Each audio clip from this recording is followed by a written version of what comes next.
그래서 한 발도 그냥 시류 따라서 유행 따라서 같이 그냥 이렇게 움직이는 게 맞는 것 같긴 한데 매일 뭘 찾다 보니까 그래도 좀 새로운 영역으로 한번 자 기업 자체만 들여다보겠고요. 사실 컨텐츠 업종이 요즘 안 좋죠. 그것도 B2C에 해당되기 때문에 특히 이제 보면은 잘 아시는 CJ가 요즘 엉망입니다. 뭐 CJ, CGV부터 해가지고 CJ는 완전히 다 해당되죠. 네. 네. 소비재 쪽은 대표적인데 컨텐츠도 CJ가 어제 또 뭐 하나 터졌어요. 그 스튜디오 드래곤 횡령 사건이 터져가지고 컨텐츠 쪽은 사실 투자 심리가 엉망일 텐데 오늘 그냥 뭐 개별 기업으로만 따로 떼어서 요즘은 뭐 그렇게도 보니까 애니플러스라는 기업이고요.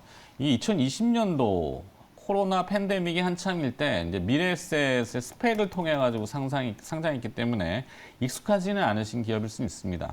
그러니까 주로 하는 것은 일본 지금 애니메이션이 나오는데 애니메이션을 수입해서 상영하고 그러니까 컨텐츠 유통 상품화 사업 이게 하나의 그 사업이고 그다음에 종속 회사들의 이제 미디어 아트가 전시 이벤트를 하고 그다음에 이제 드라마 제작 사업 요 세 군데가 있는데 고루고루 다 지금 잘 되고 있어요. 실제 수익성이 좋습니다. 1분기에 매출은 200억 했는데 영업이익이 50억 나왔더라고요. 그러면 영업이익률, 오피마진이라고 하는데 25%죠. 지난해부터 이게 뚜렷하게 나오고 있어서 각 분야별로 잘 되고 있더라. 그러니까 이 애니메이션은 우리나라에 보면은 일본 애니메이션이 조용히 요란한 침투죠, 사실은. 슬램덩크를 잘 아실 거고. 그다음에 조금 좀 화면 나왔습니다. 스즈메 문단속. 저도 좀 봤는데 뭐 일본 국주 이걸 떠나가지고 재미는 있더라고요. 굉장히 재밌게 봤어요. 네. 자, 그래서 이제 일본 애니메이션을 일본하고 한국하고 동시에 상영을 합니다. 그러다 보니까 시차가 없고 이 방영 딜레이가 없다는 게 장점이죠. 그러니까 불법 공유 채널로부터 피해가 덜하다.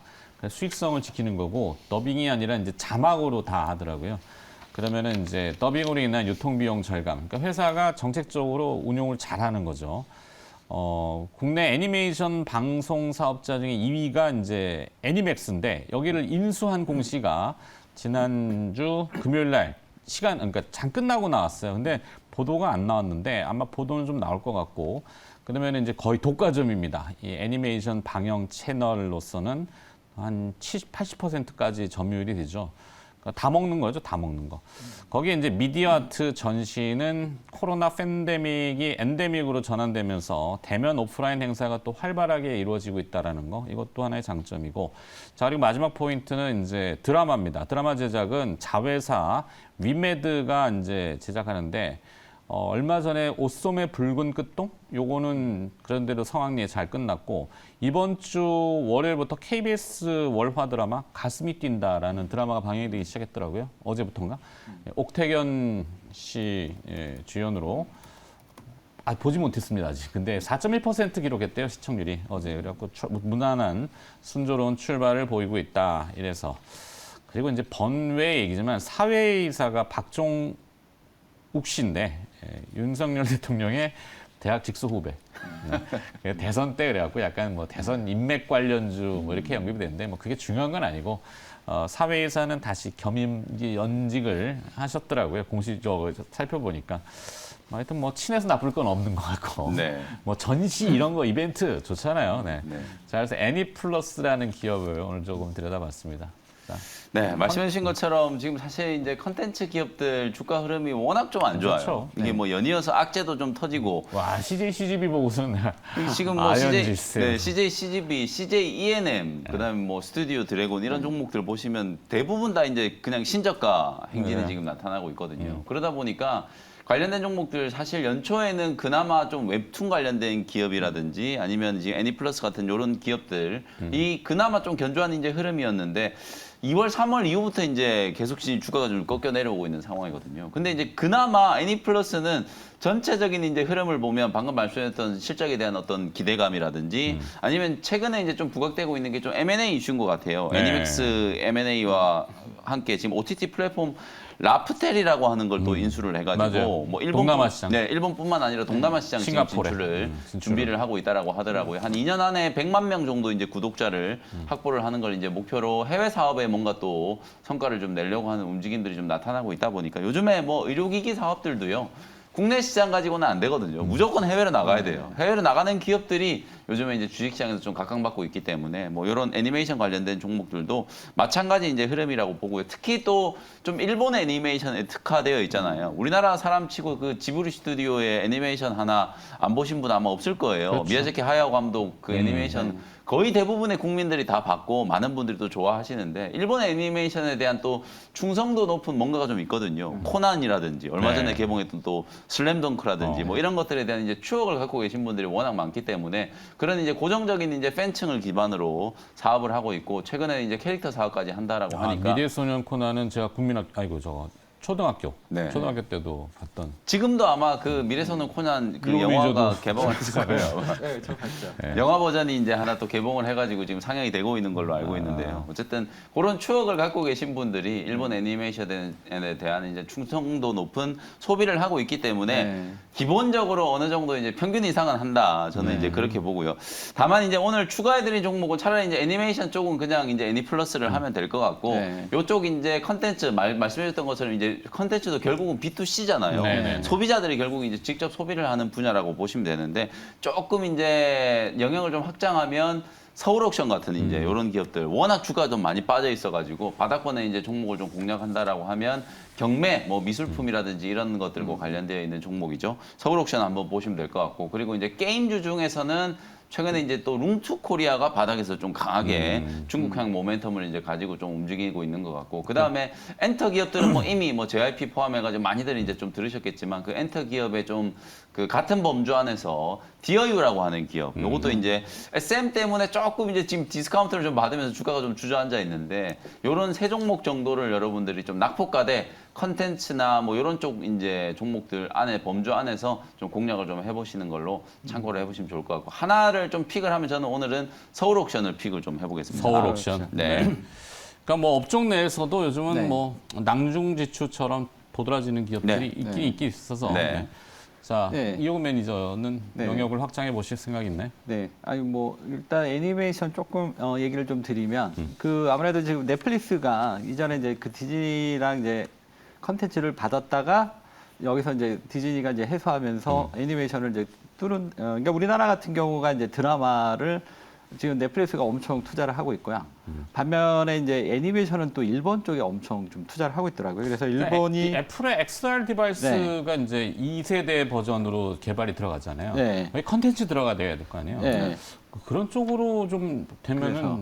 확장이 될 수 그렇죠. 있을 것 같은데. 네, 그래서 이제 일본 애니메이션 시장이 이제 최근에 엄청 성장을 했는데 제가 이전에 조금 애니메이션 좀 관심이 있어서 좀 봤는데 지금 보면 이제 그 디즈니 그 애니메이션은 24컷이더라고요. 그러니까 일반 우리가 영화 찍을 때 컷이랑 똑같이 들어가는데 일본은 9컷인가 요걸로 그 동작이나 이 모든 걸 다 표현을 해요. 그래서 일본이 하여튼 이 애니메이션에서 그 기존의 디즈니랑 좀 더 차별화된 이런 좀 강점들을 좀 가지고 있더라고요. 그래서 지금도 우리가 이제 그 보는 애니메이션 대부분이 또 일본 부분인데 저는 이제 이 부분을 조금 얘기를 드리고 싶어요. 그 어떤 부분이냐면 웹툰도 이전에 이제 만화하면 일본 만화가 그 상당히 좀 주름을 많이 잡았었는데 지금은 이제 우리가 오히려 일본에 더 웹툰을 수출할 정도로 지금 많이 급성장하는 이런 지금 변화가 좀 생겼어요. 예, 그래서 지금 이제 애니메이션 쪽에서는 지금 아직은 이제 우리가 일본한테 좀 많이 밀리긴 한데 일본이 워낙 좀 독보적인 이런 흐름은 좀 있는 것 같아요. 애니메이션 쪽에. 근데 우리나라 기업에서도 또 이제 애니메이션 쪽을 좀 주력하는 기업들이 몇 개 있는 것 같아서 이쪽에서 몇 개 좀 말씀을 좀 드리면 지금 애니메이션은 이제 단순하게 이게 이제 하나의 컨텐츠로 그 제작이 돼서 끝나는 게 아니라 이게 이제 하나의 IP, 그러니까 이제 그 게임이라던가 이제 다른 영역까지 이제 확장을 하고 또 상품, 어떤 이런 것들로 확장이 될 수 있어서 우리가 이전에 생각했던 이게 제한된 게 아니라 상당히 확장성과 성장성을 좀 갖고 있어서 아무래도 이쪽이 지금은 상당히 죽어 있지만 나중에는 이제 한번 크게 또 이 성장성이 돋보이면서 올라갈 수도 있다. 아직은 그런 모습은 안 나타나지만 그래서 이쪽 종목들을 좀 주목해 볼 필요가 있는데 일단 이제 스튜디오 미루가 이제 지금 이제 미국이나 이런 넷플릭스나 이제 디즈니 이런 쪽에서 특히 이제 넷플릭스하고 이제 장기 공급 계약을 체결을 했다고 그러더라고요. 특히 이제 네. 애니메이션의 강점이 이거를 하나의 또 IP화 한다는 게 드라마랑 좀 다르게 이런 강점을 좀 가지고 있고 그다음에 여기서 SAMG 엔터라고 그러죠. 우리가 SAMG 엔터. 여기 같은 경우가 이제 티니팡? 어린이 그 티니핑. 미니 특공대나 뭐 이런 이게 지금 이제 그 왕구점 이렇게 이런 데 가보면 이런 게 이제 하나의 그 왕구로서 나와 있는 그 애들한테 또 상당히 인기가 많거든요. 그래서 지금 제가 보기에는 이쪽 애니메이션 쪽에서는 이제 아까 애니플러스도 괜찮고 쌈지 엔터 그다음에 스튜디오 미루 스튜디오 미루는 지금 뭐 일본하고는 아직 경쟁에서 조금 컨텐츠 쪽에서 밀리긴 하지만 결국 우리가 이제 컨텐츠를 잘하니까 나중에 이제 좀 어느 정도 좀 성장할 수 있는 애니메이션 기업이 되지 않을까. 그래서 저는 여기서 스튜디오 미루를 한번 말씀을 좀 드리도록 하겠습니다. 스튜디오 미르. 네. 네. 그리고 지금 뭐 제보가 들어왔는데 네. 사실은 그 IP 사업이건 컨텐츠 사업이건 돈이 네. 돼야 되잖아요. 네. 이게 굿즈 사업이라는 게 있나 봐요. 이 자회사 로운 컴퍼니가 넥슨 게임즈 블루 아카이브 굿즈를 판매하는데 이게 뭐 잘 되고 있대요. 네, 애니플러스에. 제보입니다, 제보. 하여튼 실시간으로 뭐 우리 정보원들이 보면서 뭔가 많이 던져주는데 일일이 다 언급하는 요즘은 굿즈죠. 아이돌들도 굿즈를 만들어가지고 앨범 판매한 것보다 이제 물론 이제 뭐 절대적인 금액으로 봤을 때는 네. 앨범 판매한 금액에 미치지 못하겠지만 수익성을 따져보면 그 굿즈 하나 잘 만들어가지고 이제 팔면 훨씬 더 이제 큰 수익성이 좀 나오기 때문에. 맞아요. 돈이 돼야 되니까. 자, 하여튼 뭐 이상과 꿈만 먹고 살 수는 없으니까 하여튼 그 수익성이 잘 되고 사업 구조, 포트폴리오가 괜찮은 기업이어서 오늘 뭐 삼성증권에서 하이브 목표가를 상향했는데 네. 이 하이브의 주가라든지 이런 네. 엔터 쪽의 주가, 미디어 엔터 네.